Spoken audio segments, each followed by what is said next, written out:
I came from banking and electively went private because it was too slow for me.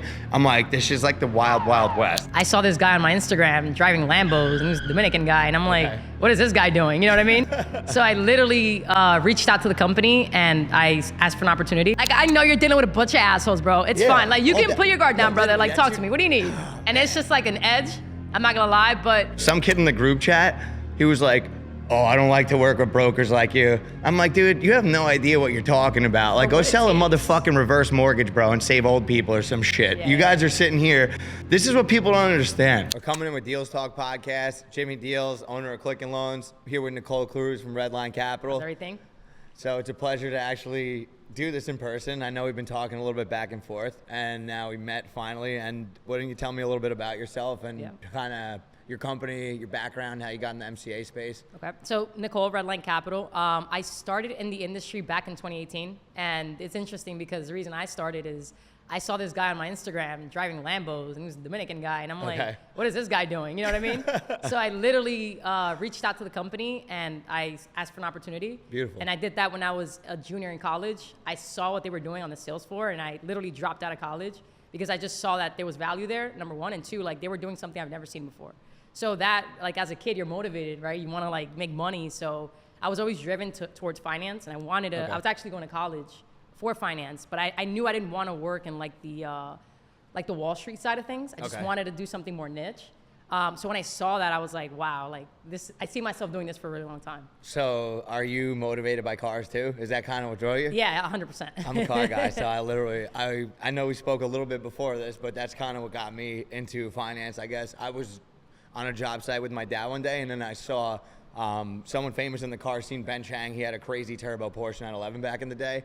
And then the next week I saw Wall Street, and they were like, the guy's Rambo. He's liquid. He's liquid. He's liquid. And I was like, all right, I'm just going to get on the phones and get a turbo. So it's kind of funny that motivated you as well, too. Yeah. So, like, honestly, I love finance world, and I love being able to help, like, business owners, too. So that was just a plus also. But it's just incredible what we do in our space. And I love it. I'm trying to put so much light on it because there's so 100%. much hair on it. So I just do everything in my power now that I own Redline Capital, to just try to clean things up and do things the right way, and obviously put a good message out there. So when you came in the industry, you started as a broker too, and you stayed the course as a broker? So I started for a lender. I had a lender, and then I learned a lot about... the company lender? Yeah, Beautiful. no, not the company lender. I worked for Yellowstone, actually. Oh, nice, beautiful. Yeah, you see all the news now. Yeah, so pioneers in the space. Yeah, so I worked at Yellowstone in 2018, and then I learned how to ISO rep. I learned how to underwrite deals. So that foundation was there. It's good. You learn from the back end, Yeah. so that I always felt that was a very good way to come into industries. If you learn the back end, the underwriting, the software, and then you could kind of communicate to the clients after with the knowledge that you learned. Then boom, crush it. Such a plus. And then after that, what I did was COVID happened. Obviously, we couldn't fund. We were working on renewals, so it was very slow. And then I transitioned towards the sales side. And I always wanted a broker shop. So you stayed doing MCAs during COVID too? I did. But I was only doing renewals. I don't know about you, but it was a tough time. So I came from banking. So I had a lot of traditional banking outlets always. And then during COVID, I actually got licensed for equipment financing, which every trucking company, every manufacturing company for hand sanitizer and toilet paper and God knows what Definitely needed. Toilet paper. Yeah. So we wound up taking off a little bit during that time with those opportunities, actually. So that's why I don't like to call myself an MCA guy. That's not what I did. Like, you started at a true MCA company and stayed true MCA. Yeah. I went on Wall Street and I electively went private because I knew I could make more money in this space. I found out about MCAs because I was doing a commercial construction project for Empire State Building, and they freaking froze my check. And my bank teller at TD was like, oh, you're a small business. I was like, dude, my payroll's $40K. Like, you make that a year. I don't know what the fuck you're calling small. I'm like, but you should probably take a look in the mirror and give me all my money, like, right now. I talked to one of my boys. He went to go get me a deal from Everest. And I was like, all right, what is this industry? I'm infatuated. I'm definitely not going to take this deal, but I am going to get into this space and make a shit ton of money. I want to be a part of it, but I'm not taking that. I want to be part of it, but I'm not taking that. And then I saw there was, like, great opportunities with different lenders, different programs, what they offered. Some are true factoring, some are equipment financing. So everyone calls me Jimmy Deals now, but that's not who I was back in the day. Like, my nickname was Mr. 24/7 or Bylaws. I would find a loophole for everything. The real reason why I kept Jimmy Deals, I have someone that's like, a fake friend that wound up getting in bed with like somebody I used to work with, and then he gave me that nickname. So I was like, all right, I'm gonna run with this shit. It has a lingo to it. I love it. Stick to that. I'm gonna stick to it. You know, I'm riding this shit till I die, and then even then, I'm gonna come back and haunt you as Jimmy Deal's ghost. You know, you know what? I say this. People are like, oh, I want to be a ghost. I think there's two types of ghosts. Either the people that don't want to be known, or the people that like, if you do them wrong, they'll fucking haunt you forever. 100%. I'm the second one. I'm not gonna not be known. Everybody knows me. I'm maybe not in a bite way or positive way, because everyone either loves me or hate me, but that's just because they don't know me. Yeah, of course. Yeah. I'm getting to know you. But, and then, so during COVID, you did you do other things? So you did equipment financing during COVID just to stay afloat? So I was still doing renewals with some of the bigger lenders. Everest was open. Credibly was open. Certain lenders at Yellowstone, if you had the book with them, they were open. Yeah. So it was cherry picking deals, as well as really trying to focus on the equipment financing. But I want to say maybe a year into COVID, I felt like the MCA space changed a lot. Yeah, it did. And real quick. Opened up a lot more. Just EIDL, PPP, Oh, free man. money this, yeah, free yeah, money yeah, that. Yeah, that's when the PPP hit.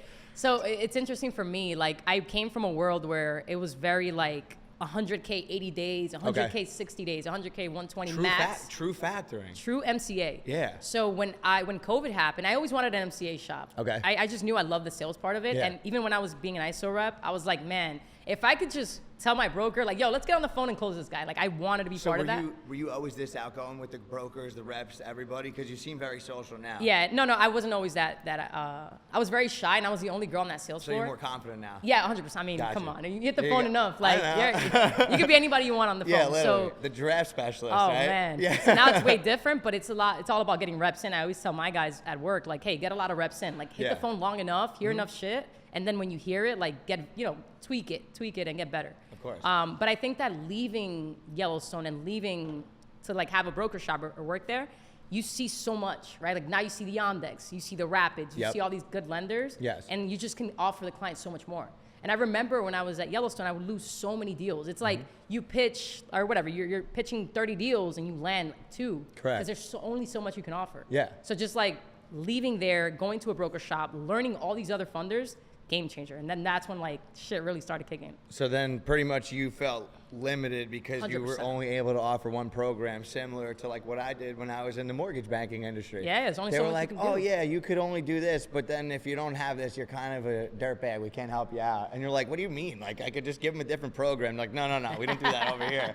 Oh, and I'm like, all right, you know what? I'm going private. You guys suck. Yeah, You're not no. capping me at what I can make. That's not what I'm here for. And also the feedback, like I'd ask all my ISO reps and I'm like, hey, what do you have on this? I was like that super aggressive ISO rep on every approval. I'm like, what do we need? Where are we at? Yeah. And they're like, oh, like. Do you feel like ISO reps are still like that today? I send other approvals from banks now to lenders, and they're like, I don't really care about that deal. I'm like, what are you talking about? This client is in front of you telling you, hey, give me better than this, and I'll go forward with you. Then they're like, oh, we don't really care. Tell them to take it. I'm like, dude, you literally don't know what negotiation is anymore. That's not, like, it's not called strong arming. It's called negotiation. No, And clearly 100%. this approval's here, so are you going to win or not? Yeah. I think that having an effective ISO rep is key just because I came from that world. And you got to remember, like the ISO rep, depending on which company you're going with, whether it's course. like A paper, B paper, like if they're incentivized to make money, you want to work with an aggressive guy. Yeah, Right? Like 100%. if you partner up with the lender and the ISO rep is weak, Yeah. there goes your whole shit. You're losing every time. It's, you know, sometimes people be like, oh, you're a little aggressive. I'm like, would you rather me fighting for your deals on your side, or you just want me to, like, hate you? Just tell me what's easier. Because, like, yeah, you're right. I am pretty aggressive, but in the right way. Yeah, so you got to have a good ISO rep. If you don't have a good ISO rep, I think that you're like, just your marketing dollars are going to waste. Yeah. It's 100%. We have some similar friends. I know Frank and Ken, so they have their group chat going on. Yeah. And I put up a video the other day of this client telling me, oh, I have my other broker calling me on the phone. I was like, yeah, that's great. Conference him in. Tell him how much better my deal is in there. He's like, no, I'm not going to do that. I'm like, okay, so then what are you even telling me for? I don't care. Sign the fucking contract. Like what he did, obviously, just because like I'm that knowledgeable now. But even if I wasn't, I'm still that much sharper, that much more aggressive than the next guy. So some kid in the group chat, he was like, oh, I don't like to work with brokers like you. I'm like, dude, you have no idea what you're talking about. Like, go what it sell a takes. motherfucking reverse mortgage, bro, and save old people or some shit. Yeah, you yeah. guys are sitting here. This is what people don't understand. the MCA space, it's not dumb clients. It's not people that don't know what they're doing. They're entrepreneurs like me and you. Maybe they had a bad fucking month. Maybe they missed their mortgage. Maybe they missed something because they have 3 kids or they got 40 employees or some crazy shit happens. Like, my family owns a trucking company. I can promise you when one truck goes down, that could ruin your whole motherfucking 100%. month. You know? And we got 10 trucks, bro. And one can fuck up your life. Like, there's your whole profit margin. God knows what. If, you know, you're getting sued or something, who knows? Like, you're just only guaranteed problems. So, like, you got to learn how to maneuver the right way. These guys don't know what they're talking about. Or the ISO rep is just someone they hired, like, yo, go get ISOs, and they don't train them the right way. So if the ISO rep has no idea what it's like to be on the field and, like, pitching these merchants, like, you're just losing money. I agree. So, and also, they sometimes... got to go to the shops. They got to understand these guys. They got to see. God. And then also the selling part of it, like, if you don't know, like I always tell my reps, like, these are business owners that have built a certain amount of revenue, especially if the guy's making over $1 million a year. That's his money, bro. He's a smart guy. That's his money. Right. You know what I mean? That's like, I tell him, like, you do that, I do that. I'm like, pitch me. Get my fucking app, bro. I want money. Pitch me. Get me $100K right fucking now at 125, and I'll take that shit. They can never 100%. sell me. I was in my other office in Long Island. I was at Frank's guys, and I had like 25 of them coming around me. I was like, yo, I'm Merchant Jimmy. Everyone come pitch me. Just mad aggressive. Like, and I'll be upfront with them, bro. Some kid's like, hey, guess what? I'm one of the partners here. And I'm like, hey, guess what? Like, no fucking partner gets on the phone, my dude. Hang the fuck up. Like, I'm just being real, bro. I was a partner. I am a partner. I'm an owner. I don't pick the fucking phone up unless someone's feeding me that shit. Yeah, and even, you don't even have to sell that. I mean, not No. we can just go into the side. I love sales, and it's like, my thing is with merchants, the way my biggest approach is I'm gonna give them value, and because I stand out and I can give them information about how this thing works, I'm gonna stand out with the guys that I'm competing with. That's right? how you Like, got I it. know it's a bunch of kids for the most part. I don't want to like prejudge the industry, but it's- like for the most part, the other. You're not wrong.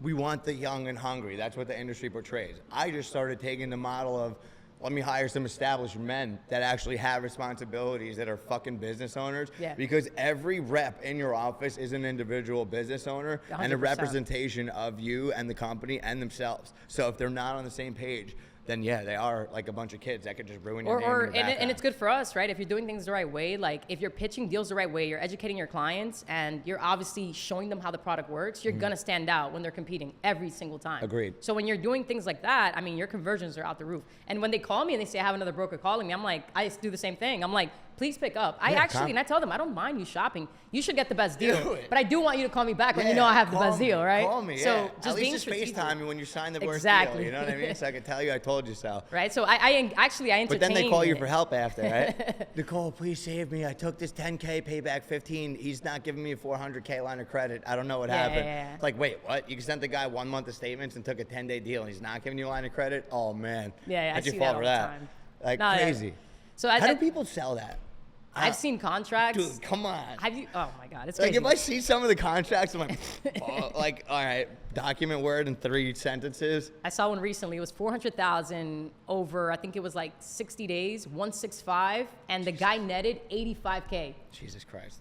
85 grand off a 400K contract. So, And like, at what point do you just would rather sell your kidney to get 85K than do that shit? nets. You know what I mean? And I was like, what? I didn't even want to That's talk so to the crazy, guy. bro. I was like, what did you take? And he's like, yeah, because he's gonna get me a. I'm like, man, not only can I not fund you, because the lender's gonna see this shit and be like, carry decline. Like, Well, it's just like, forget about even our space.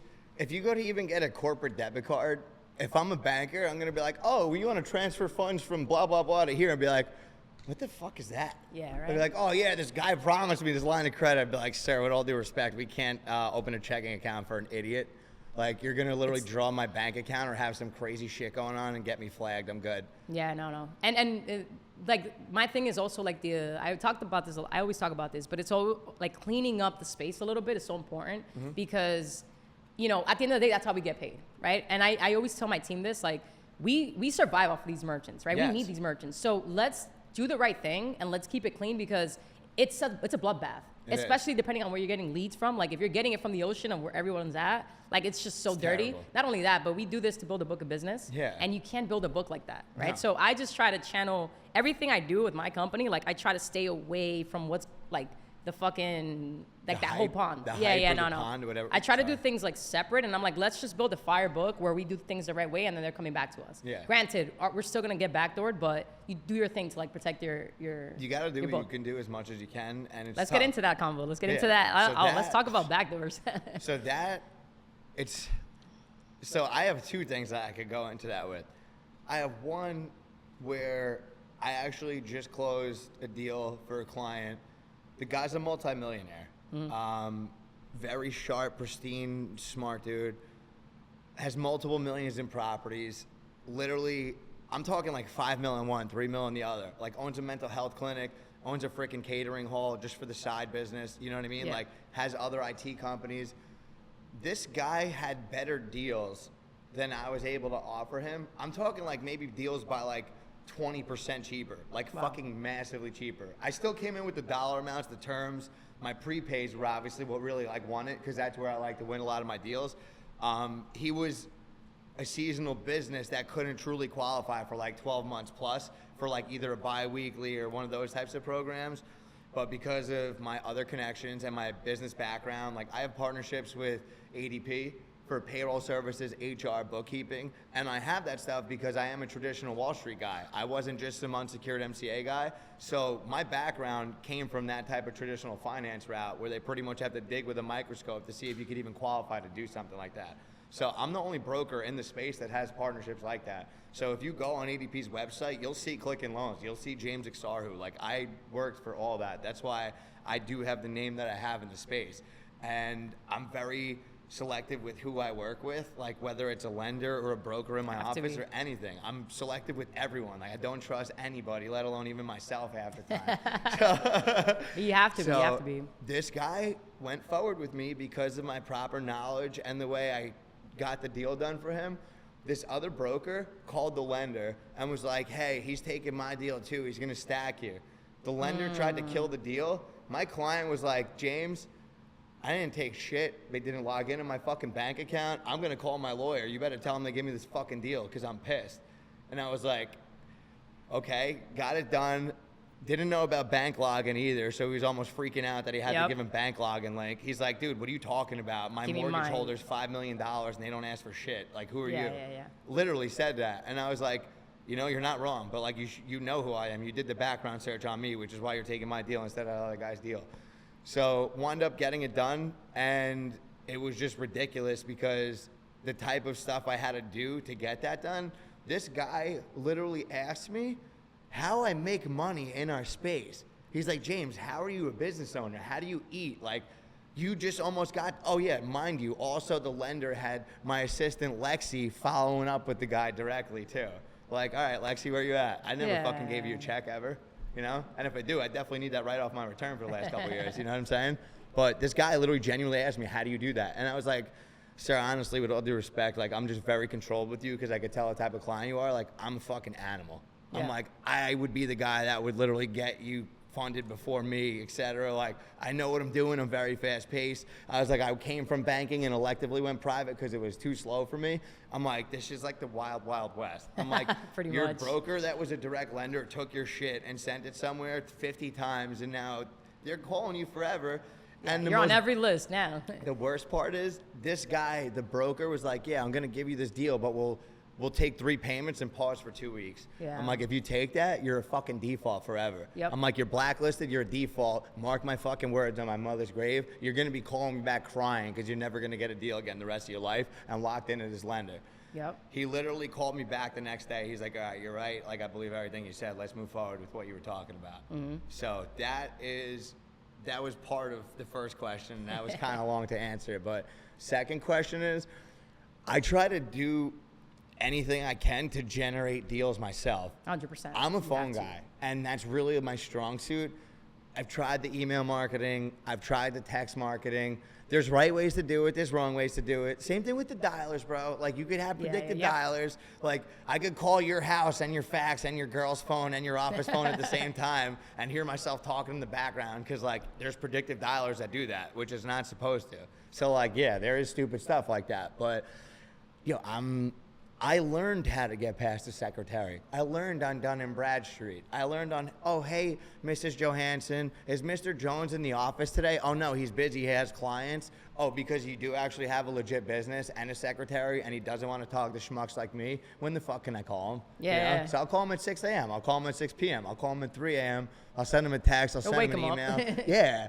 So I like to still generate deals because my take is whether it's either referrals or like if you call cold UCCs and you get past that secretary, you might have to follow up fucking 3 months, 4 months, 5 months, 6 months, 7 months, which is tough because people need money right now. But this also isn't like that right now, right second space, unless you just get lucky and you happen to be an animal.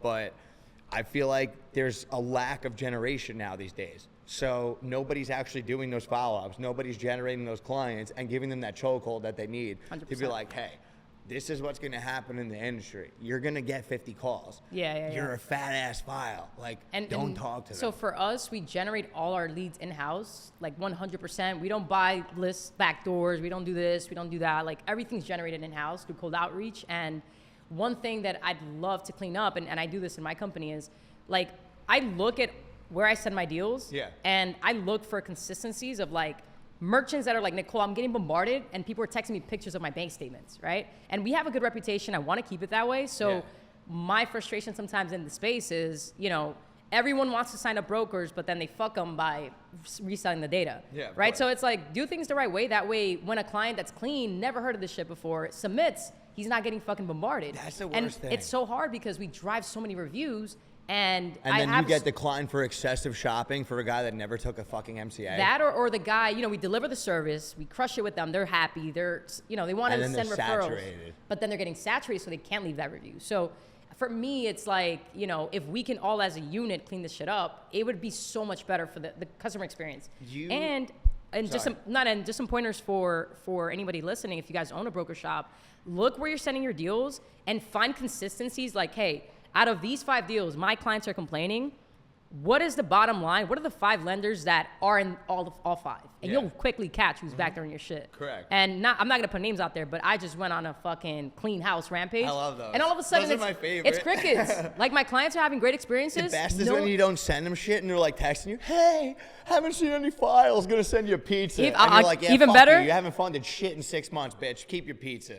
Even better, what I do is keep the pepperoni, bitch. I give them a shot. I call the lender and I'll say, hey, you know, this is what I'm seeing with your files. I'm not gonna blast you. I'm not gonna put you on the fucking chat. Give me my fucking money that I'm owed. But I'll tell you this, like, clean the shit up, bro, because you're never gonna see files from me again. And it's so sad because it's never really the ISO rep. He's just trying to get his commission. Always the new guy that has no clue. Yeah. But it's like, bro, you're owner of the company where you hold your fucking data. That nigga's a snake, and therefore for that I can't do business with you. I'm sorry. Like, sorry. You know what I mean? So it's unfortunate, but clean. As brokers, you have to see where you're sending your files. You have to see. Do you have any tricks to prevent that? I buy burner phones. I put in my burner phone numbers on the apps. The real savage lenders, they have like fucking background checks. So like they're pulling this shit off their social, right? Like they can find the merchant's info. So you don't even think it's their stupid phone number. It's not the phone number. I mean, I clean my files. I don't put the emails, but they find it, right? Like my merchants, it's all there. It's my stuff's there. Your stuff's there. Yeah. One of my merchants, her husband's getting phone calls. So I know they're not pulling it off the app. And he's not even an owner of the company. So I know that they're being strategic with how they're pulling the data. They did the same thing with one of my friends that's a client. And I'm not talking an MCA client. I'm talking like I get this kid like $250,000, $500,000, bi-weekly payments, monthly payments, only because the business is not 4 years in.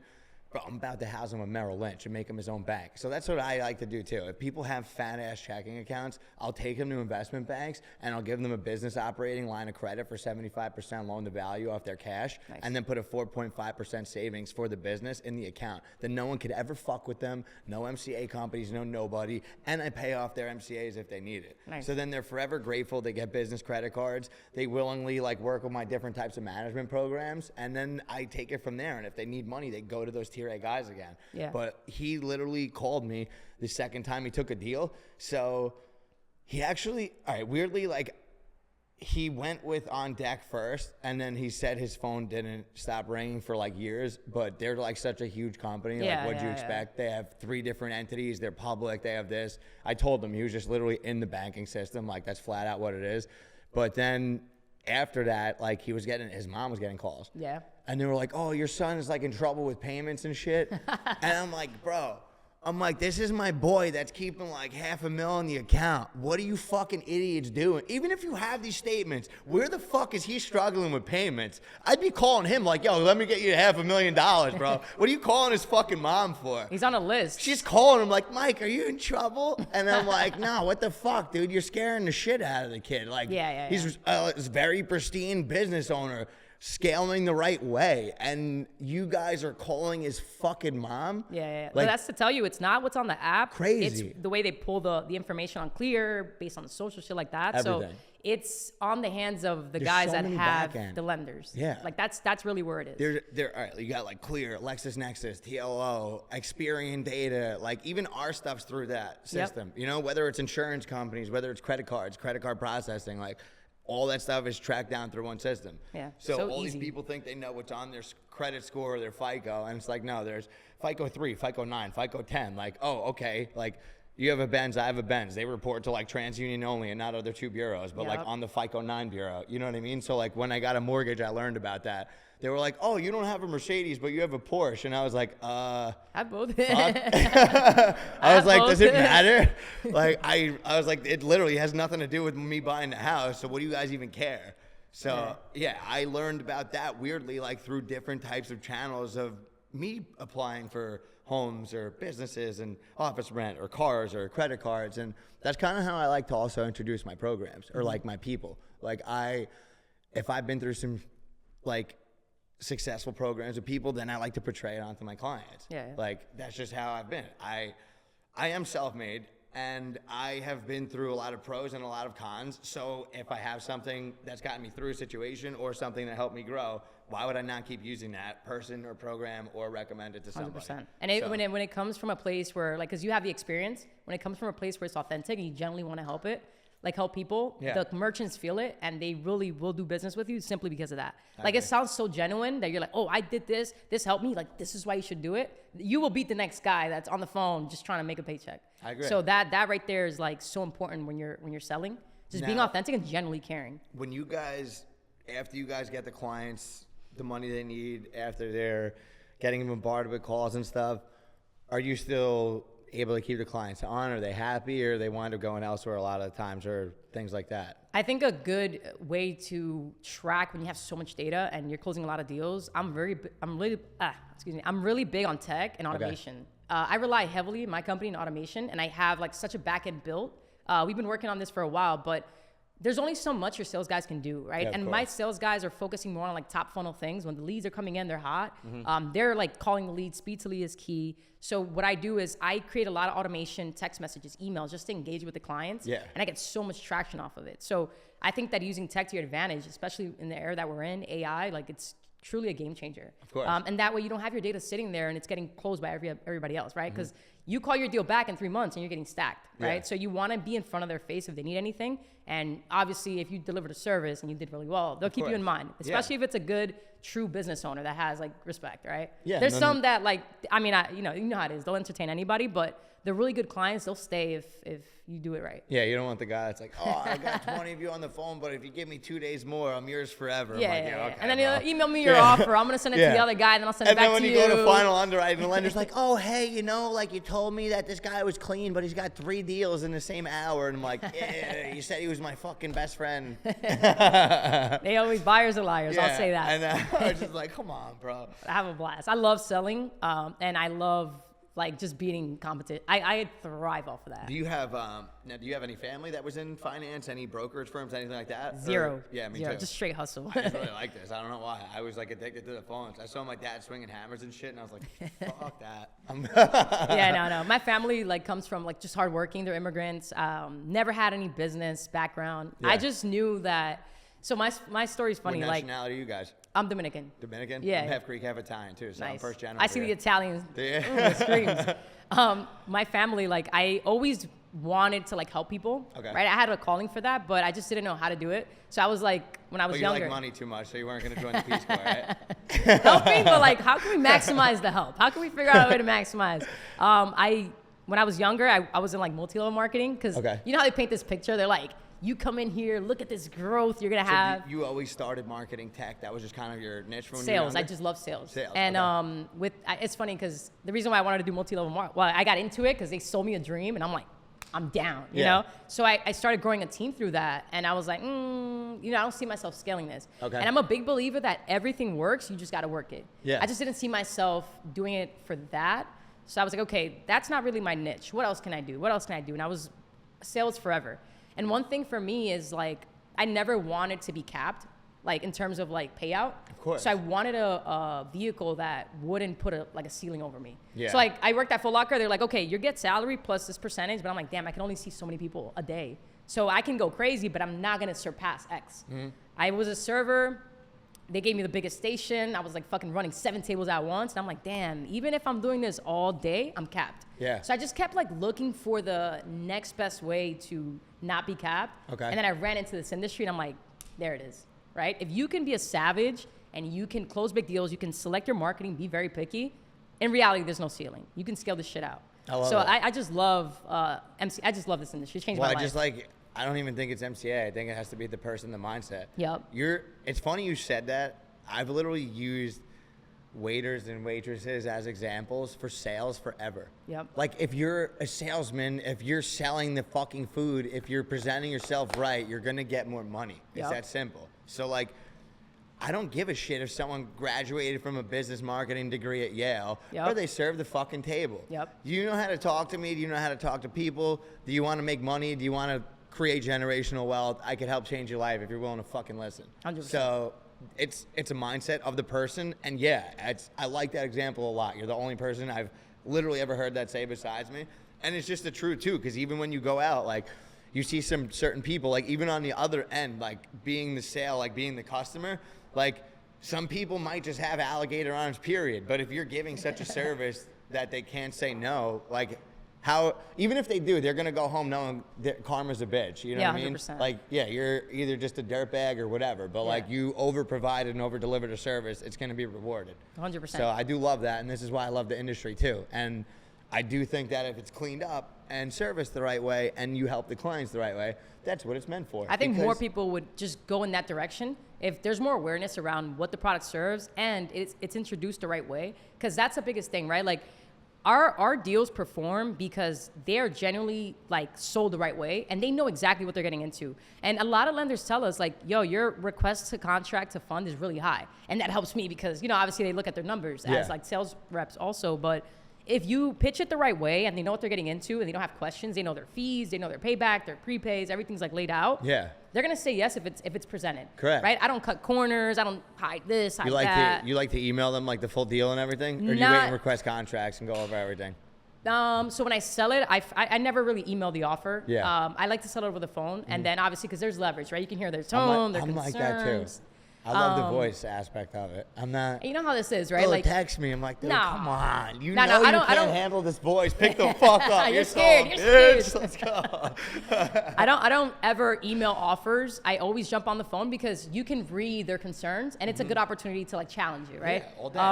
I think that if you email the offer first, like, I mean, guy's gonna look at it and be like, nah, too expensive, bye. He won't understand. It is. So I'm a big pro of like, don't email first. Like, fucking get the guy on the phone, go over it, go over his concerns, read his tone, and then figure out how you guys can make a deal. Yeah, of course. Right? And then, yeah, I don't pitch it until I can get them on the line. Because if you're too busy, you send me your social, you send me all your information, you have a problem, I'm gonna help Yeah. you solve it. You can't get on the phone, not a customer I want to work with at that point, right? No, so because then you're like, just- all right, what's really going on in the back? and obviously we figure out a way how we can still get them on the line. So I tell my guys, they can get on the phone. They have an iPhone. They're on their phone all day. They're texting you, email me. They have time. So figure out a way you can get them on the line and go over the terms, right? Now, That's the most effective way. Do you try to have second voices on the phone, pre-prep them again once you get them, or you have your guys get the intro and they stay closing the deal too? So we have opener closer Okay. frame in our company, and you know we have the first stage is we have a person bringing in the docs, right? You don't do too much, obviously. You don't pre-sell, pre-prepare. Bring in the docs, keep it simple. After that, we do what we call an opening call, which is going into what they actually need and why. Okay. And then that part is done by the closer, and then we send it out, get an offer, pitch it by the closer. Gotcha. So that's a frame that's really effective for us. There you go. Yeah, you yeah. have it down packed. It's just repetitive. Yeah, And it's just rinse, repeat, You know what rinse, it is? It's repeat. funny because it's literally it's rinse repeat, and it's like where people always say like the definition of insanity is doing the same thing over and over.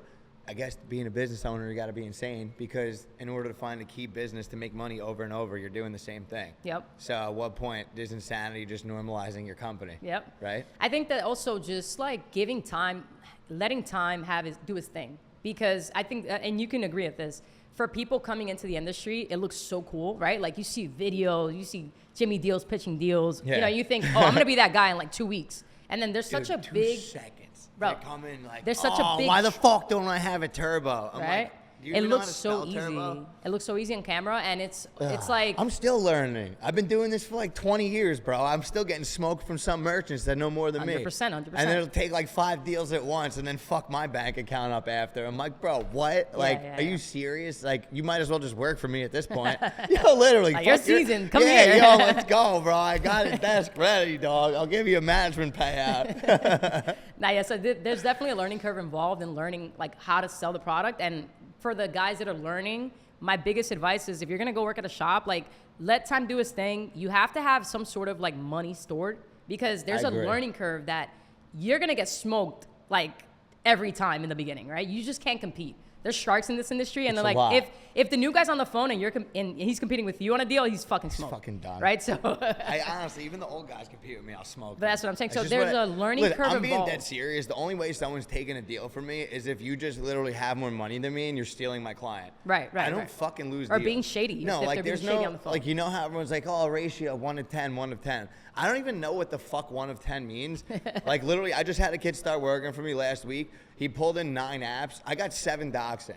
That ain't 1 of 10. I'm fucking 80%, bro. I'm a fucking animal. Yep. So if you're not doing legit business and stealing, that's how you're beating me. Other than that, you're never gonna fucking beat me. Yeah. I have too much knowledge. I know too many people, and you're literally never gonna find somebody to service your business better than me.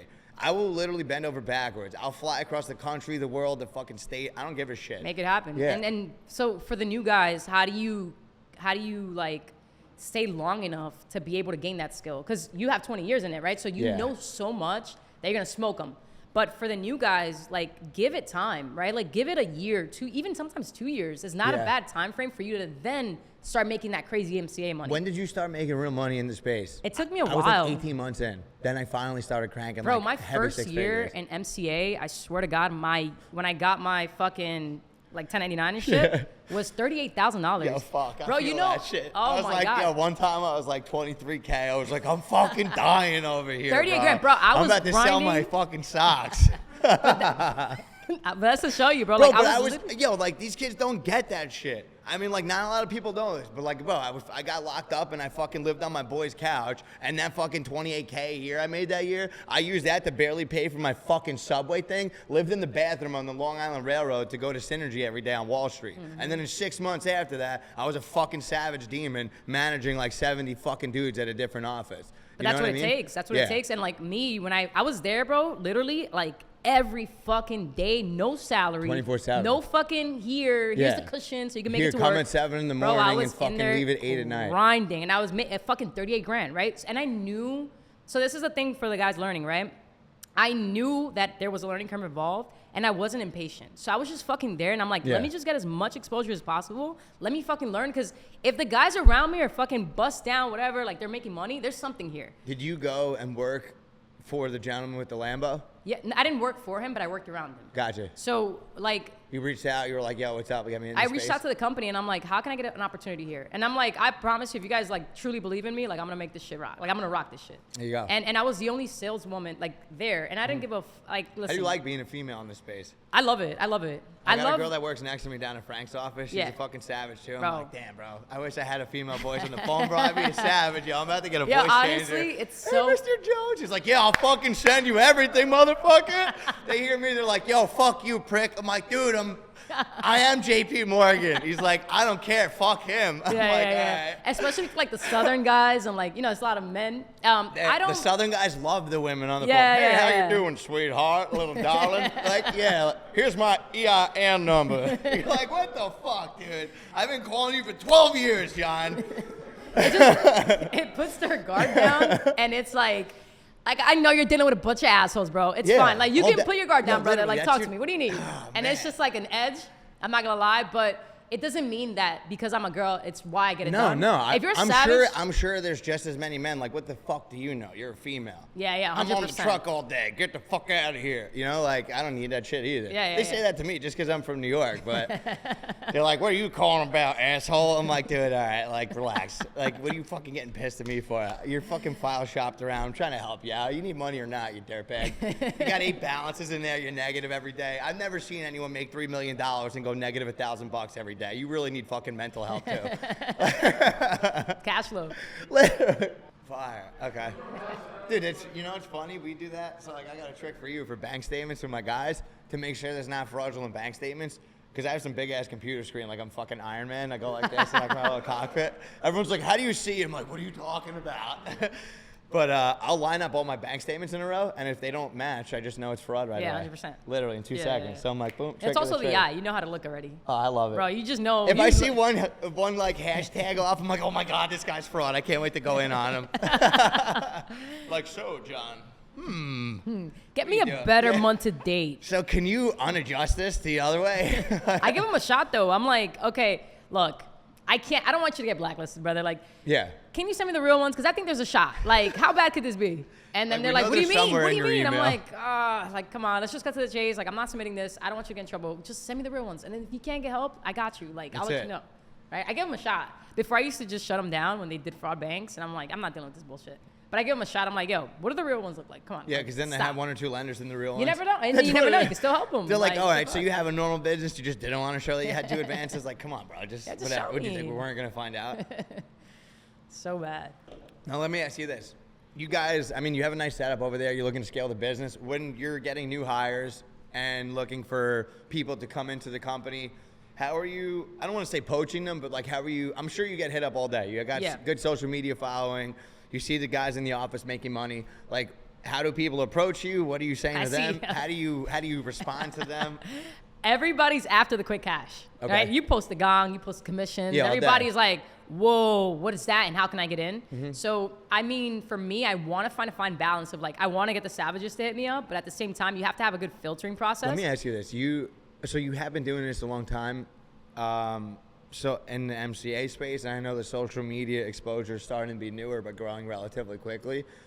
When you're showing commission, when you're showing that, have you felt it being more of a positive flow of people or more of a negative flow of people? Like, thinks it comes easy type of thing? I think that I'd rather create a bigger pool by posting that, and then I sort through. I do a good job of sorting through once I have the information. Pure numbers regardless. Yeah, exactly. So I treat it the same thing I treat with like sales, numbers game, and I just got better at swifting through the bullshit. Okay. Right? And you can tell by the questions people ask you, right? Like, they'll be like, oh man, I don't know what this is, but I need to make the money. And I'm like, all right, well, send me your resume first of all. So you could tell when your potential employee is asking you something, if they're going to be a savage or not. Yes, and I also take into account how they hit me up, because there's people that work with me now that have reached out to me, extremely respectful. They still say they're savage, but they put it in a way where it's like, hey, I see what you're doing, congrats. Like, they reach out the right way, and that's the guy I want on the phone representing my brand. Of course. Right? Whereas another guy's like, yo, I'm a thug, like, I'll do that here too. What's like, good? bro, how do I get this money? Yeah, get out of here. and don't get me wrong, I'm a hustler. I appreciate the hustle, and I don't have huge pre-qualifications. Listen, sometimes you got to let it out, Yeah, no, like, and I'm here for it. I'm here for that. Like, yo, let's get it. But, bro, send me your resume. Let's see how many times you've moved around in a job in a year. Like, let's look at the real shit. I'm big on data. And then let's get on the phone. That's a big thing for me. Yeah. If people are jumping around. 1 year, like, 7 jobs. And I'm like, nah, it's not going to work out. Oh, my God, bro. Like, you won't stand a day in my company. Here's the thing. If you're just even a human in general, what do you think going to 700 different companies is ever going to do? Yeah. Like, even if you're on fucking salary, how are you ever going to get a high enough salary and earn your build up somewhere to deserve it? Yeah. What, you think everyone else has the problem every 3 months? You just fucking go somewhere Everyone else? wants the quick pop. And unfortunately, there's no such thing. Like, you gotta work shit. I got salary once when I was in like 15. I was a fucking lacrosse coach for summer camp. I was like, this shit blows, bro. I ain't fucking doing that. And then like the next year, I caught out of high school to do mortgages. It was like, boom, fuck yeah, commission, baby. Yeah, commission's king. But if you're nasty, you will make your money. I love this shit. How do you go? And I wanted to ask you also, like, how do you go about like hiring your guys? What are you looking for? Like, because obviously there's no barrier to entry in what we do, but how do you go about swifting through the bullshit? So It's actually weird. I've actually had to even tone back myself in order to hire more employees because I felt like I was too much of an extremist to be able to even qualify someone the right way for them to think that I think they're good enough to work with me. Yeah. So it's definitely been a pro and a con with having some like bad previous business relationships. But I like the way people approach me, like you said, depending on what they're doing, if they're looking you in the eyes, what questions they're asking.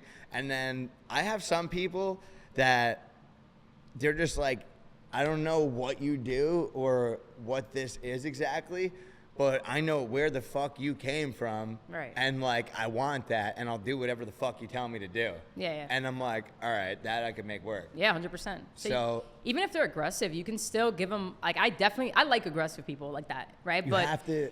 sometimes you can tell when it's coming out of a really nasty, like, fuck you, pay me kind of mentality. And that's where I try to stay away from because I don't want that to be, what we, like, I have really good culture and I don't want my customers to hear that type of shit. You know what I mean? Because it looks bad. It looks just, it's not sustainable. You can't think about your own pocket. Yeah. That's the number one thing in the business.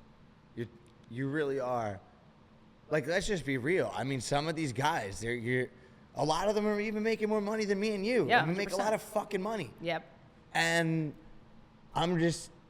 you have to be cool. You can't make a stupid move. You can't make a stupid comment. One bad employee could trickle down to your company. Could be a ruin your cancer whole in the whole fucking thing. name. Yep. These guys, like, they're entrepreneurs. They're intelligent. They're looking at people that we look up to potentially be like. You know, 100%. the Grant Cardones, the Andy Frisillas, the different types of real business aspects of like motivation and finance all combined into one. Yeah, and I think even hiring, like, just knowing, and I'm pretty new at this myself. Like, I'm not gonna say I'm a great hirer, but I do you think hire that all yourself, or you have some people pre-prep them, check, and then you bring them in for? I do it all myself for now, just because it's such a it's not a small room, but it's a very like tight space in the sense that like we all affect each other. So I'm very selective sometimes, like with who I pick. Simply because I don't want to bring in a bad character, like you said, and then your fucking whole floor is destroyed. Done. Bad energy, negative as fuck, greedy. I don't want that shit. So I do phone call first. Like, I have a whole thing, like a whole setup in place, rules that I follow, and then I make my decision. But I think that doing a 2-step process is really good, especially for someone like yourself. You're busy. You don't want to be spending all day on a first interview. Get the guy to come in. Waste your fucking time. Like, let's get on the phone. They don't show up. Yeah, and that's great. I'm happy when they don't. I'm going to be the best one on the phone. Those are the motherfuckers that never show up. So happy they don't. Or they great. call Don't you a fucking half come over. hour after they're supposed to be there. Like, yo, man, I'm having catalytic converter trouble. I'm like, oh, yeah, sure. I'm sure yours got stolen with the rest of the fucking 3,000 people that, got Big caught red up in flag. the ring last week. If they're late on their interview, like, if they hit me up like, oh, I'll be 20 minutes out. Don't waste your fucking time, bro. Don't come here. Because you have to prioritize, like, if this is really important for you, like, you'd be here. So I'm just big on being punctual and presenting yourself in a positive way, getting there with time. Like that, So I'm it's not so crazy. for that shit. I'm working on that myself. I actually made my New Year's resolution this year to be less reactive to people and also be more punctual. Like, obviously, I was late here.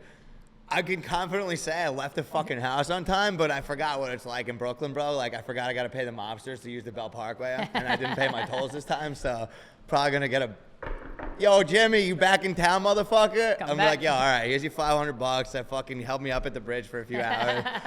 But yeah, I actually said that to my wife.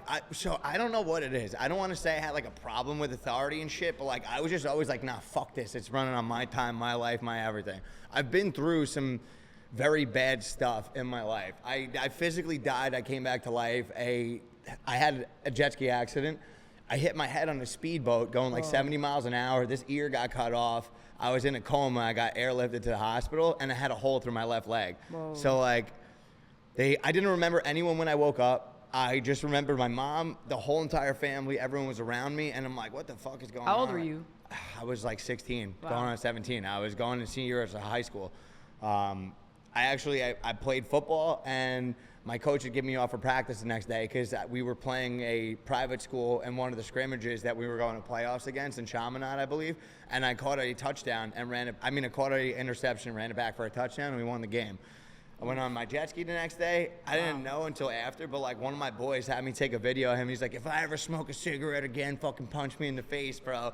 So the Coast Guard took my phone, my wallet, everything, and brought it to me at the hospital. And then I watched that video and saw it. But like now years later, I remember He jumped off when he was smoking a cigarette. I'm like fucking around with the gas, and he pulled me off to go in the water, and I got stuck where the leg is, and my kill switch got wrapped around the throttle. So by the time I was like literally pulling myself up, I was like 6 feet away from a dock and just flew like 3 houses up like head first into a fucking boat. Whoa. Yeah, so like that shit definitely aged my fucking family 200 years, and also I lost like all my potential sports outlets, which was my whole entire life. And I kept going on the sideline for football. Like I woke up, learned how to walk again, went to brain therapy. After a couple months, I went back to school, and I still was having struggling times like reading, just because like every line would fucking double. And then I did lose all my long-term memories, so I pretty much didn't remember anything from like middle school. It's crazy. And then I don't know what it was, bro. I just kept really digging into like math and like different types of economic, like social studies, like politics, and I don't know, even some sort of like sciences. I was just like bored in school. So I don't know if it like fucking set me off some weird spectrum a little bit to the point where like I'm more intelligent in one area and gives 0 fucks in the other. But I was in school, and I just kept seeing my boy's uncle come, and he's like, James, what do you want to do for work? What do you want to do for work? Like, you don't have to be that smart to sell. And then he showed up in a Ferrari, and I'm like, all right, what the fuck do you do? And he's like, I do mortgages. So I went to his office. He's actually still there, bro. He's on Merrick Road in Massapequa. The dude's name's Lauren. He's a fucking legend. His grandson or nephew that's actually I'm still best friends with today, he owns a company in our space too. He owns a big broker shop called Fundable. They're out on Long Island. I don't know if you ever heard of them before. But yeah, his company, Lauren's company's Lakeview Funding, and that's what taught me the pitch packet and the game on the phone. And he was like, you're too young, so I can't just stick you on the phones like that to go sell deals, but I could teach you the pitch packet, the programs, what they're doing. And then I turned that into a fucking skill. And then after I went and graduated high school, I got a job at Sterling National Bank. I was doing mortgages.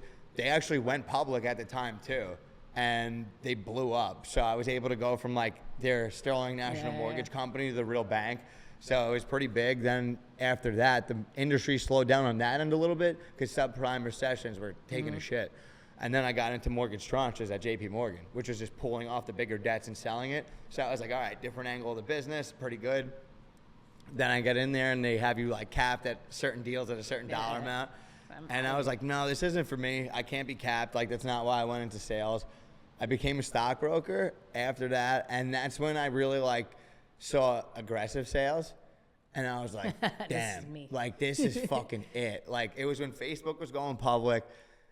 I was working for this small ass office in Garden City at the time called Clark Dodge, and I was studying for my test. This kid Serge and this kid Brett, like I went to school with, and they wound up working there. Like, oh Jimmy, come in, like we're gonna love this here. And then I started like going around trying to meet clients to like get them to invest and things like that. And I saw these kids. I was in Manhattan one day. It was outside of the stock exchange. And I saw these kids, like one of them was just wearing this old gold Prezi, and they were just suited out, like the 3-piece Windsor knots, the handkerchiefs, the works. I'm like, all right, these motherfuckers make money. What are they doing? So one of the guys was like, oh yeah, Zuckerberg is going, Zuckerberg, blah, blah. And I was like, oh yeah, you mean Zuckerberg? I'm like, what are you guys about to fucking put all your money into that and lose it? He's like, who the fuck are you? Who are you working with? I was like, oh, don't worry about it. Who do you work with? He's like, come to my office. He's like, you're never going to work anywhere again. So I went in there, and it was 14 Wall Street. The company was called John Thomas Financial.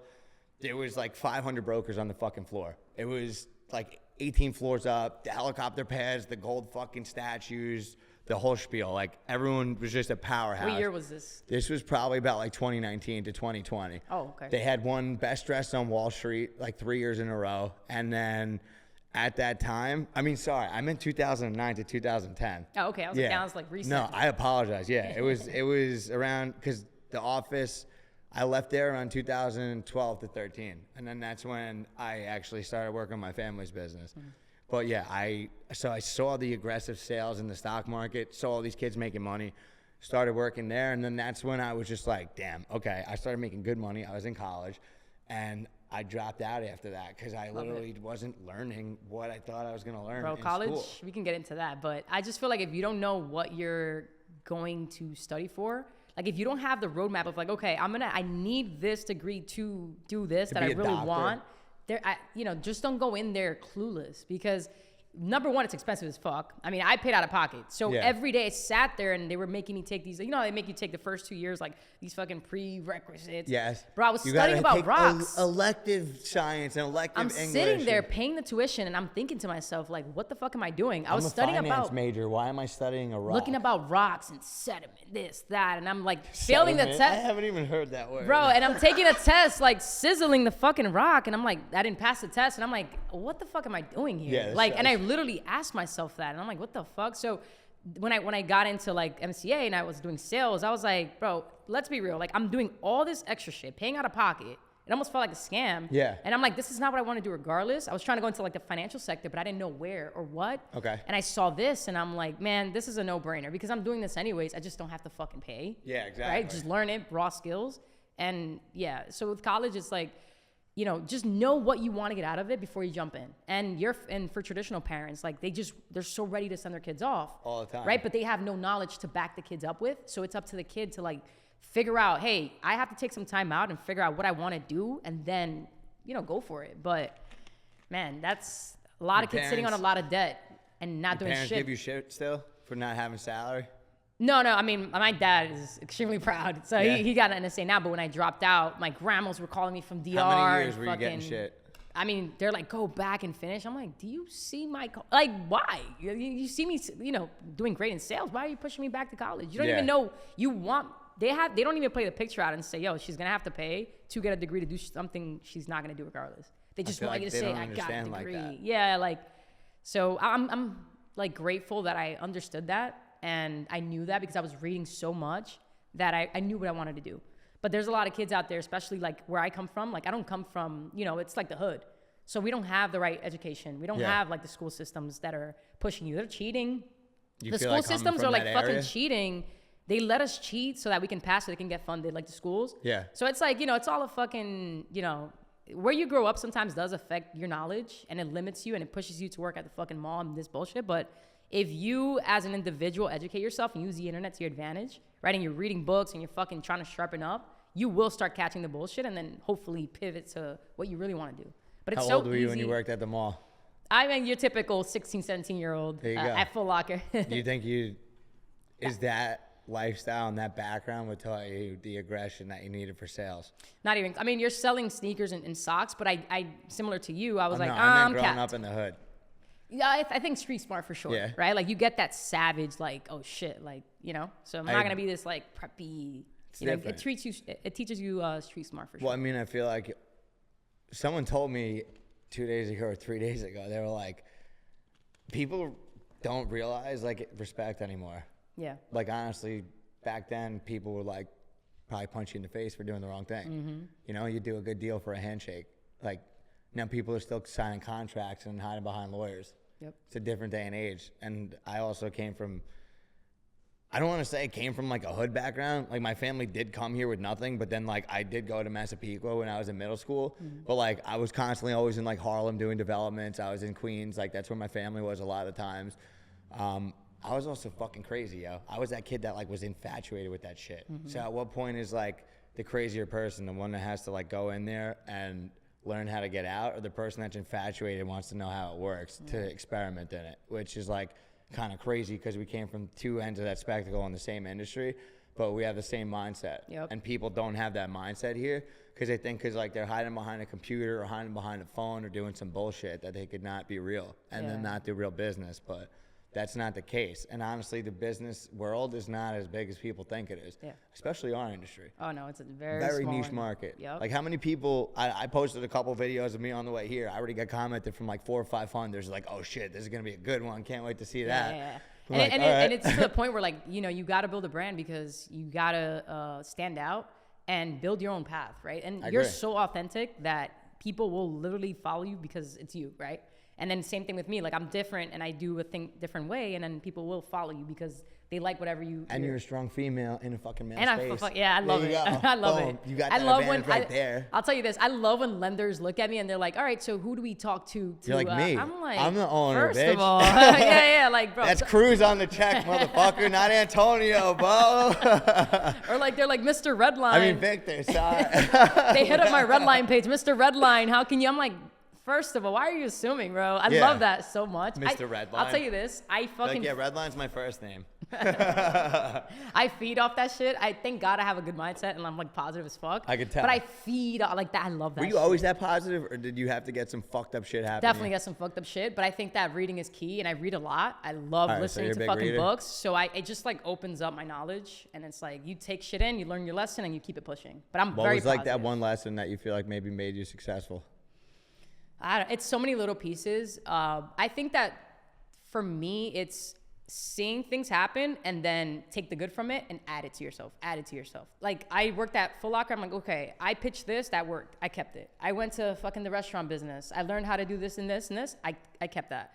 Multi-level marketing. I got sucked into that. I took some skills, which is Gotcha. door knocking, cold fucking outreach, door to door, all that bullshit. Door to door is the Bro, worst, bro. everything. You can't follow up when that motherfucker slams Bro, the I door. used to go to fucking, I used to go to like home cares and literally like fucking psych wards and Goddamn. sell the nurses on fucking why they should buy this pill. Jesus Christ. So You're it like, was you need it crazy. too. But I would be like, yo, it's crazy in here. So just learning all those fucking skills and then adding it to my arsenal. Not being ignorant about what's happening and Yeah. like, oh, I don't know how to do this. Like take the shit, add it to your personal like self. and Would you fucking feel that use way it. as like the negative shit would happen to you, or now that you own Great. a company, now you're like, okay, I learned this lesson back then? Yeah, and good and bad. I take everything, good and At the bad. same Something time? bad happens, like I catch some bullshit, and I'm like, that happened for a reason. What did I learn? Great, let's wrap it up and let's keep it pushing. I don't take Gotcha. shit personal. I'm quick to like turn the page. If you have something going on, like, do you like to go out of your way to handle that shit, or you let it play out and see where it goes? I let it play out. And I make Yeah. a strategic move. I don't act out of impulse. I just truly like let shit rock, and I'm like, okay, what can I do about this Yeah. afterwards? That And way I don't what's- make that impulsive. When like, you guys fucking- are like, what's your next step over here? You guys are going to hire some more employees, scale, you're going to stay in Jersey, you're going to try to go to Manhattan, or what? I'm not gonna scale to different states. I don't like, for now especially, like having remote or two different liabilities elsewhere, a fucking office in DR. Like, Listen, it's I can confidently tell you I've done it. Yeah. I'm doing it now. I Yeah, go yeah, back yeah. and forth from New York, Florida, everything. I've scaled to where I've had a couple offices, 5,000 square feet. how do you feel 20, about that? Like 30. knowing that. I mean, do you have a trusted person there? Like, how do you feel about? So it's fucking tough. Right. The people I have now will literally take bullets from me. But it took me a lot of loss to get there. And I don't know, man. Like some of my motivation, like I don't know. Sometimes, like the way you said you used to take shit up front and then like analyze it and go, that was never who I was. But I also was like never this on point, and I was never sober, and like my mom was always around or dad was always around. Now like mom's dead, dad's sick, I have a son, you know, like I thought I wasn't making money when I was younger, but I actually did and just realized I was a fucking jerk off.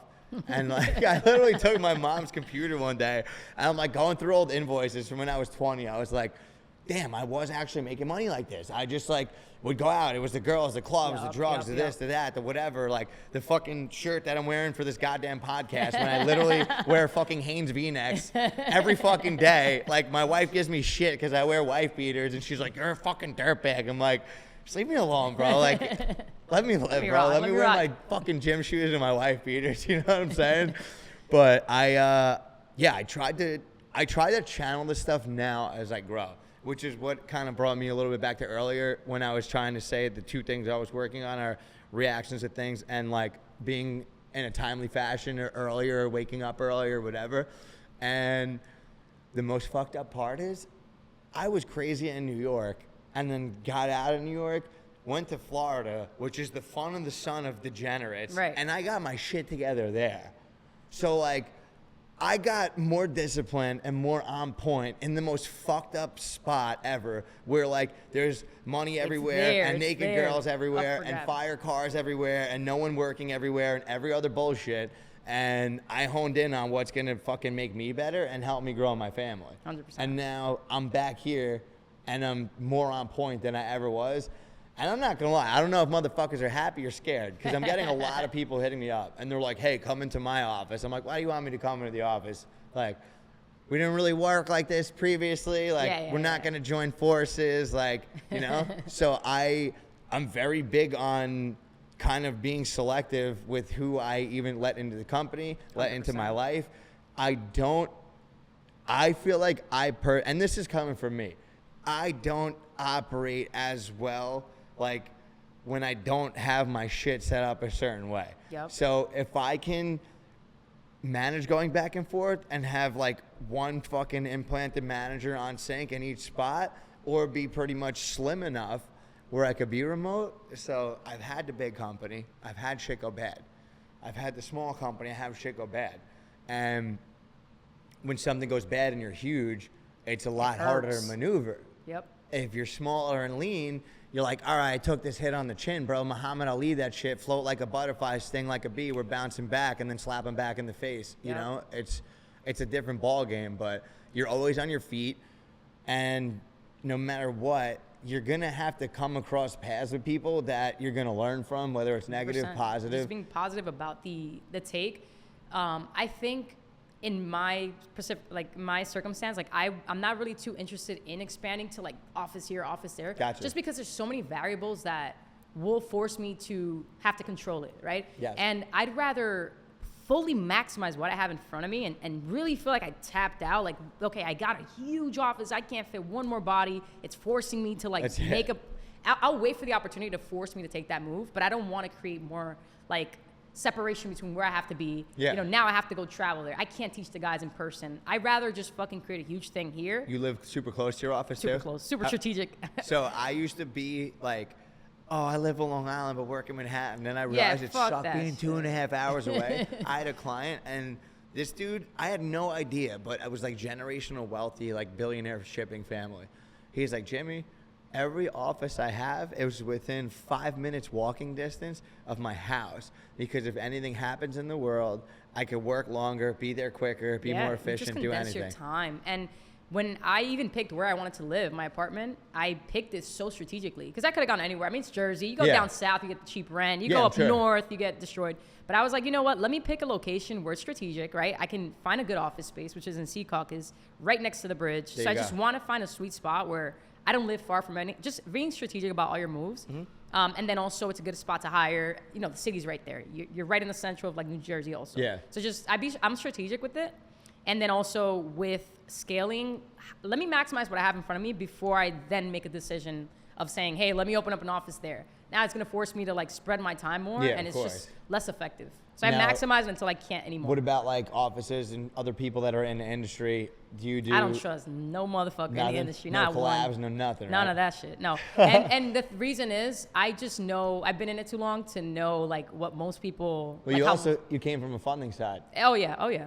So I know how it is, and there are good people out there. It's not a chance I want to take. It's not a chance I need to take. No, so if it's not something that I need, I'm just not going to do it. I've had people reach out to me saying, hey, let's partner, you know, give me this, like, let's share the ownership, all types of shit, right? And it's like, I'm not doing this for the money. I'm doing it for one, personal growth, and two, seeing how far we could take this shit. That's what I'm in it for. So all this extra shit that comes with it will come with it. Living, right? And I love developing people. So like the reps that are there, I'm focused on, I want to make you a savage. That's what drives me. So that extra, you know, partner up with me. Let's make this fucking crazy money. Like I'm not in it for it. So it's not, the hardest person to sell is the person that's not in a hurry or not in a rush. That's right. It. So for me, it's not a, you can't sell me like that. I mean, I'm a fucking hard sale, bro. Yeah. I'm not in a rush for it. I'm not in it for the money. It's going to come because we're going to get really good at skills. And if it comes with it and we get big, huge, great. I'm also it's a result.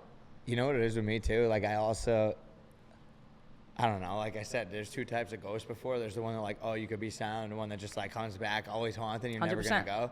Like, I don't stop. I don't settle. But that's what it is. And that's a reason. I'm never going to have a business partner that has this fucked up head, bro.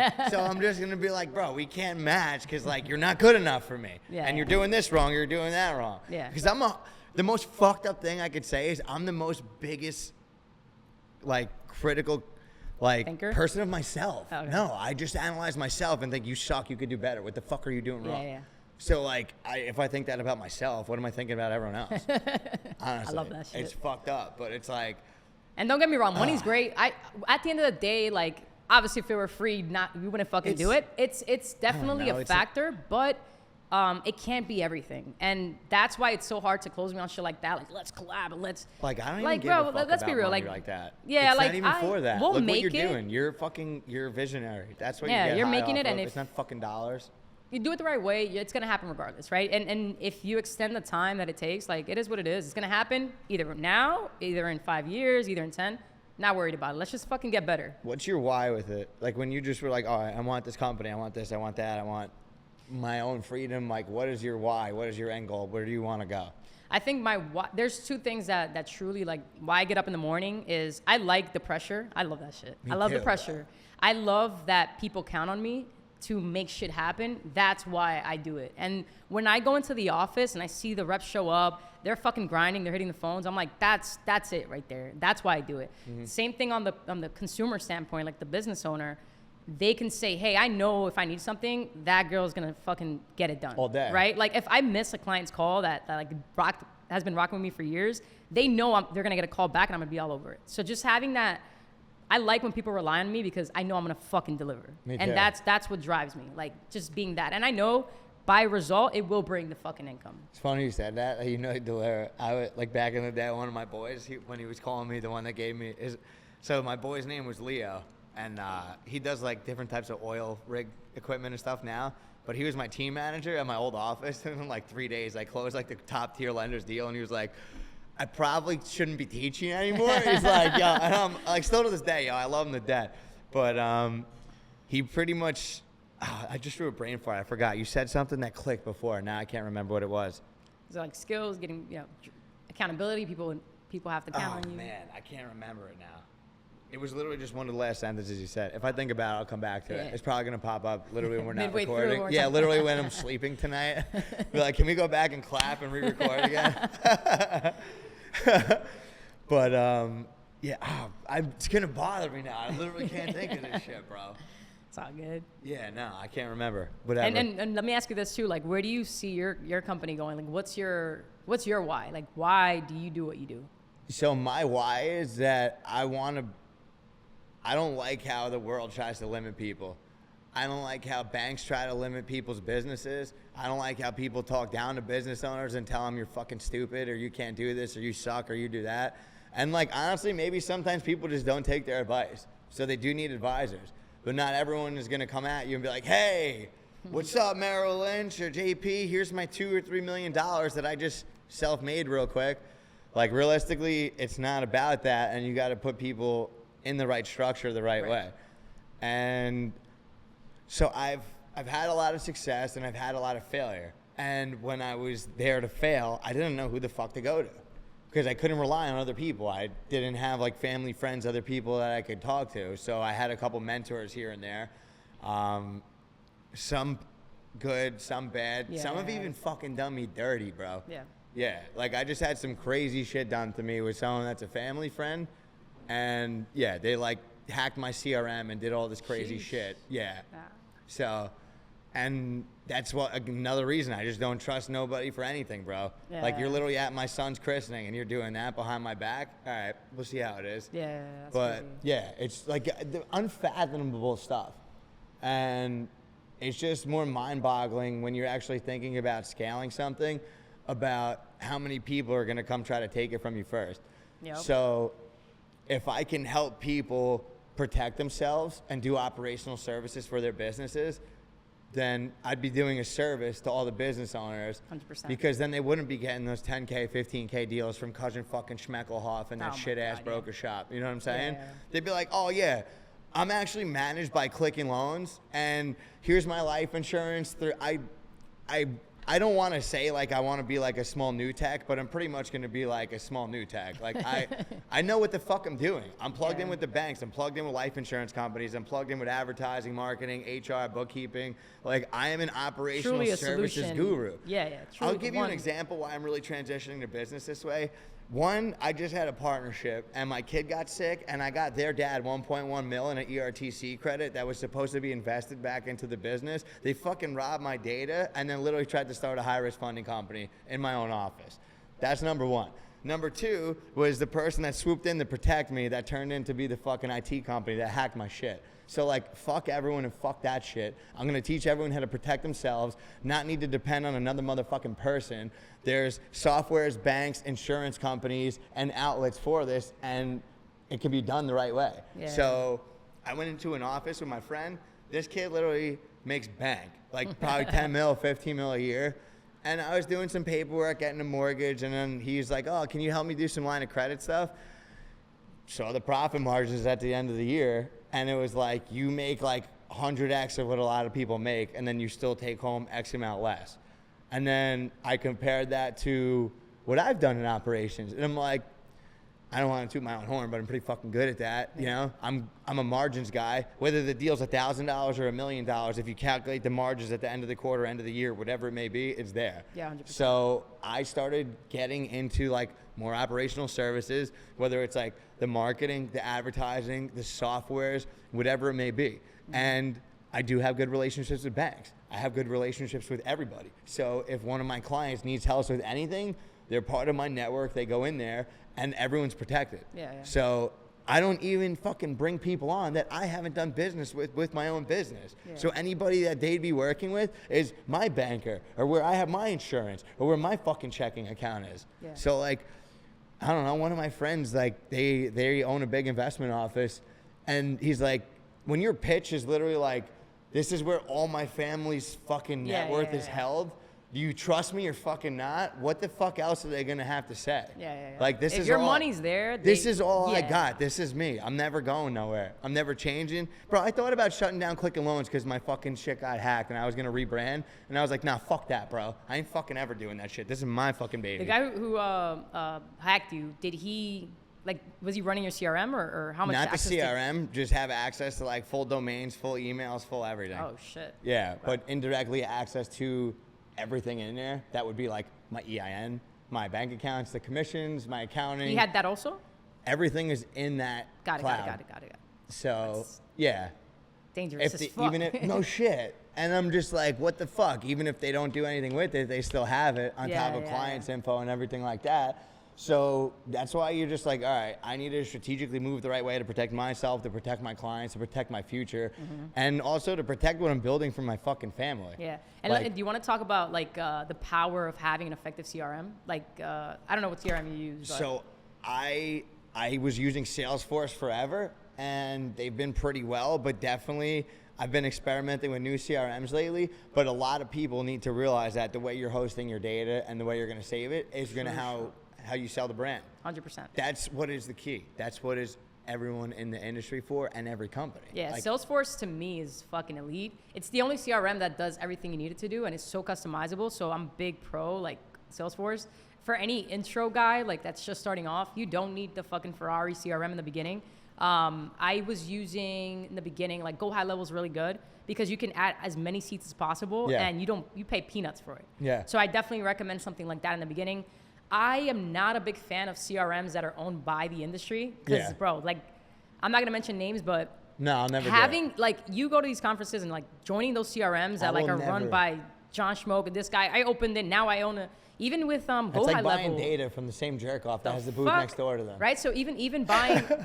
There was a guy who was selling like a white label of Go High Level. Fuck that shit, bro. Like they're gonna fucking take your data and sell it. So just being careful where you store your data, especially if you're spending money on marketing. All I'm saying like, is, come on. if I'm gonna go after someone for stealing my data, it's gonna be someone like Salesforce, not some fucking Joe Schmo fucking hack shop in Brooklyn. You know what I mean? So just be careful where you store your data. Be very like do your due diligence. Ideally, if you can stay away from like you authenticate, double face tap, PIN, all that. Yeah, everything. Shit. Me too. And I would never put my data where I know is like industry niche. Like here, it's fuck that, bro. We made it especially for you. Yeah. Oh, thank you. I work with all the MCA brokers. Like, bro, come on. You'll see your apps. You're so fucking nice. You're hosting all my shit. I love you. See your apps everywhere. Like, and then so just like, be careful with. Then they get a call. You're like, as soon as you push enter and you put your credit card info in, your clients are. Yeah. And Reed, I started doing this recently. When I first started Redline, I would sign ISO packets because like, oh, we're cool. Yeah. I sign ISO packs, but and then not sign. You gotta. Well, no. You gotta be careful with what's in the packs, and even if they say something like along the lines like I could resell your data, like fuck that shit, right? So just being careful with that too. You have the right to go back to every single agreement and be like, I'm not signing this part of the agreement. Delete that out. If it doesn't work, it doesn't work. If you can't tweak it, that's fine. But just you having that language there is crazy. And just not doing it. Like I'm grateful that we're at a level right now where we can do shit like that. In the beginning, you just need lenders. Fuck it. Just sign everybody up. It is what it is. get your deals done, It's get a your lot. get your when you're renewals. pushing through that shit, and you're like, yo, I Tough. got this Tier A file, but they're like, yo, fuck you, Nicole. I don't care about Yeah. your Tier A file. You're only 2 years in business. And you're Yeah, like, what does yeah, that mean? I've been doing this for 20 fucking years. Here's my Tier A file. Give me a goddamn offer. They're like, Yeah. oh, well, you don't have 200 guys under you, so you're a piece of shit. And you're Right, like, right, all right, right, well, right, like, yeah, if I it's had tough. 200 guys under me, I probably wouldn't be sending you this fucking file anyway. And you probably wouldn't be talking to me Yeah. because you'd be talking to my 20 office managers. So, like, why don't you stop being a dick and give me a fucking offer? Yeah. You know, do a little background research. Don't be like, oh, wow, you have a new company. Yeah, Like, yeah. whatever happened to doing that, right? Yeah, it's tough. I mean, when you're first starting, you can't sign up prime lenders. I don't No. blame them. I mean, the reason why it's so hard is because there's so many assholes that ruin it. It's so too therefore, much. now there has to be like fucking guidelines It's and gotta shit. be. But you know, it is what it is. So in the beginning, just like anytime, I get a lot of people reach out to me. All right, let me ask you this, too. You feel like people are straight volume? You think they want the quality? Quality's key. I mean, if there's a lender that just wants volume, be careful where your Right? data's Yo, at. see? Oh, what do you want? Oh, just send me everything. Like, what the fuck are you talking about? Crazy? Send you Like, everything. yeah. Why don't you just write, hey, I'm going to rob you. Email me back. You know? I'd rather that. I'll respect that Like, shit. yeah, yo, literally be like, I'm okay. going to snake your bitch ass. Be like, all right, fuck it. I'll send you my dirty paper. You're a Yeah, thief. okay, we're on the same page. Like, at least tell me what's up. I'm Yeah, so literally. cool, bro. You could tell me, like, yo, I'll snake your shit, but I'll get that default done for you. Fuck it, bro. Then I'll I'll close send it you the before you do, and let's fucking rock. Yeah, like, whatever. and then I'll but give you the default. they'll be like, no, you know, we don't. Every fucking, like, we don't backdoor. I'm like, okay, well, my apps are on the fucking street, so just, yeah, whatever. Who's your favorite funder to work with? On deck. Yeah? On deck, baby. Online There you checkout go. all day long. Is it so because of fucking easy? Because the online checkout? Yeah, because the thing is, you get an online checkout approved, bro, fucking 10 p.m. at night, and you call your merchant up, and you get that deal done. There you On go. deck is our biggest funder. There you go. Yeah, I I love like On that. Deck. Big They've On been Deck. around a fucking long time. Obviously, they got a lot of backing predictable. stuff. Yeah. So I'm Now- a big On Deck fan. Do you have other lenders that you even like compete against them with program wise, as far as like if they do their headways line of credit, things like that too? Yeah, I have a lot of our paper, thank God, is mainly A, B. Beautiful. We obviously have our high risk paper, and we have to put out, we have to find a home for those deals, but we're not seeing all the time like the guys with like 7 positions doing $1 million a month, you know. Yeah. And I get the lenders calling me all the time, like, hey, sign up with us. I know that we can fund. I'm like, bro, I'm not signing a packet just to make you happy because I'm not gonna send you shit, right? it. Like that's not the paper I'm seeing. And I'm very targeted with my marketing to catch the guys that are in the cleaner space. I don't want to have fucking clawbacks left and right. So No, I it's just too get much. really strategic with like who I'm marketing to. And, I do like funding AB papers. I like the responsible business owners, the guys that are on the up and up. I don't want to help the guy in trouble, right? Yeah. So here and there, obviously, if you come across it, you help them out. You have your lenders for it. But I target more like cleaner, better performing paper. Well, I mean, you got to think, you got a lot of new guys coming in the space too. There's probably some of the deals that they're going to pull in, and data costs a lot of fucking money. A lot of fucking money, yeah. So it's like, all right, you got to teach them. If they're not going to pull in smaller files, bad deals to learn on, get creative. Yeah. And let's just be real, like the Everybody 10K, gets the them. 10K guys sometimes are harder to sell than They're 200K guys. 100%. They're like, oh, Mr. Johansson, give me 2 days more. I'm going to go with you. And you're like, bro, like, why the fuck am I battling with you for a $12 a week payment? Yeah, like, just yeah. shoot me in my fucking nutsack, bro. Like, I'll literally zell you to take this fucking deal. Like, leave me alone. I don't even want the $50 you're making off. I got to just put the number on the board, Keep yo. the commission. Yeah, but then you got the guys that are like very strategic and only take money when they need it. Yeah, and yeah. then you do know they're definitely shopping with like 1 or 2 people, but again, I like encourage that. Just shop, that's brother, it. Give me shop. one offer, give me one deal. We're gonna compete, and I'm gonna show you why my product is better, program's better, the longevity of my deal, and why the fuck they call me Jimmy motherfucking deals. I So, think like, that if you're number for number, you guys have the same fucking offer. If you have better value and you provide a better service, you teach them what's up, and they know what they're walking into, you're gonna win the deal. Customer service. Yeah, and at the end of the day, there's only so many lenders. Like everybody has the same fucking lenders, All like day. right. So you got to deliver the service, stand out, and tell them, be like, yo, Yeah. you've been shopping. I'm gonna get some similar stuff to this. Right. Maybe my relationship will get me a little bit more money, a little cheaper rate, but Yeah. what are we gonna do right now that's gonna make us go forward? Because 100%. where's your overall game plan in the long run? Yeah, and are it's you about- taking this one deal and you're gonna be gone, John? Or are you gonna need money in 2 months? Do you got another location? Yep. Is a kid taking over the business? Why don't you tell me what you want to do so I'm not just that one guy looking for a quick paycheck? Yep, and just that verbiage right there will close the deal. Just because he sounds like you sound like you want to help, and you're gonna deliver on it. So Because honestly, I don't think anyone that doesn't want to help would even ask that. yeah, they don't care. They just want to sell the deal. Because it's kind of tough. Like, I can't say that I sold like that maybe until I owned a business. Yeah, So I agree. I've I had agree. success and failure, and like I just feel like after having my own failure, and then when I talk to other people, I could genuinely tell like if they're actually going to use the money into the business or if they're just like in some sort of other situation, which again, I, like you said, encourage them to tell you what's up. Like, yeah, 100%. go in the deal. Be like, have a yo, real John, conversation with the client. that's it, dude. Like, Yeah, yo, when you break go it to down. court, you tell your lawyer what he needs to win the fucking case. I'm here to win you the best deal. Like, what the fuck do I need to know about your file so I could take it to the right lender? There it is. That's it. So it's just, you know, you battle back and forth because you want to tell them, like, I'm on your side. I'm not going to be like the scumbag like all the other brokers that are telling you, like, oh, don't worry, take this and I'll get you a 10-year fucking term loan. Yeah. Pay for 30 days exactly, and then I'll get you a line of credit. Come on. Fucking out. Come on. It's just like, I don't even know if I feel bad for the business owner at that point when they're like actually believing somebody that sounds like that. It's tough. Because it's these just guys like, these guys, I mean, they pitch a story, man. They're putting together contracts well, now. Like, so and all right, now it's you just took that fucking out. Wild. Now you took the fucking words out of my mouth. Yeah. Telling them your shit on the phone's one thing, but then you got these Fucking little scumbags contract. coming fucking making fake contracts. At what point, like, no. Yeah. I don't know, bro. I've had so many clients just been done dirty like that, and I genuinely feel bad. It pisses me off because Dude, I had a fucking lady that has a channel partners deal. A monthly fucking payment on a regular line of credit. Been open like 27 years. This woman got a 10K deal for fucking 10 days, payback 15. She's like, oh, it's from fucking Johansson's Johanna. I'm like, bro, what the fuck in your right mind, especially being open for this long, could someone even give you that for? And she's like, oh, well, here's the contract they gave me. I'm like, okay, say less. Let me see this thing. And they gave her a fake ass $400,000 fucking contract that literally said the day her last ACH is going to go through, the next day $400K is going to be in her account. The issue there is they don't do their due diligence. Like, go on Google. I bet you that company doesn't exist. Like, where the fuck are you going to get this line of credit from? It's crazy. Do you want us to say anything like in terms of like closing out, or what do you think? Yeah. Do you think we're like, how do? Whatever you guys want. Should we roll? Still? You can go off by just doing like, like what's next week? Okay. Yeah. Jimmy Deals is next week. Now, I'm looking to go further in this space by, like you said, scaling the right way with the proper people. Right. And it's kind of cool because, like, we are having a little bit of a different business model. So I think that the starting point of where we were both at is super dope because we both learned at two different brokerage shops, and you learn from a lending end. And now we're able to actually come to the fucking industry together and like just separate topics and people the way we're working with. Mm-hmm. So the way I'm going to launch forward, I'm probably going to be able to scale differently and be able to work with shops like you guys, whether it's for like the individual shop itself and they need help with the training or the relationships with the lenders or the clients or whatever it may be. So let me ask you this. Are you looking to do like consulting for shops? I'm probably gonna transition to do that a little bit more. Okay, I think that's so dope. Because after